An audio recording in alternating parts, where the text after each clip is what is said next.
কি হয়েছে তোমার? মানে আজকে তোমার চাকরি হয়েছে, কোথায় আমরা সেলিব্রেট করব, তুমি খুশি থাকবা, তা না তুমি তখন থেকে মুড অফ করে বসে আছো। কি হয়েছে?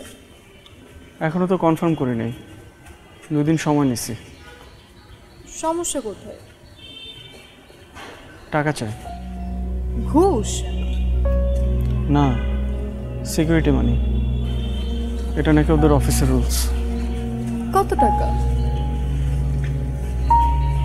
50,000। এত টাকা 2 দিনে কিভাবে ম্যানেজ করবা? সেটাই ভাবতেছি। আচ্ছা, আমার কাছেও তো এই মুহূর্তে এত টাকা নাই। তুমি টেনশন করো না, আমি দেখি বন্ধু বান্ধব কারো থেকে ম্যানেজ করার ব্যবস্থা করতেছি।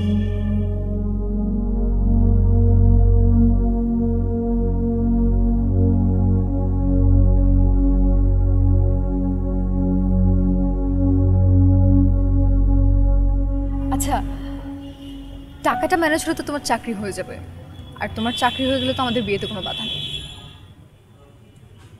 আচ্ছা, আমি বিয়েতে কি শাড়ি পরবো? লাল বেনারসি নাকি জামদানি? যেটাই পড়ো ভালো লাগবে। তুমি এখনো মন খারাপ করে আছো, তুমি এখনো ওখানে পড়ে আছো। বললাম তো সব ঠিক হয়ে যাবে। একটু হাসো।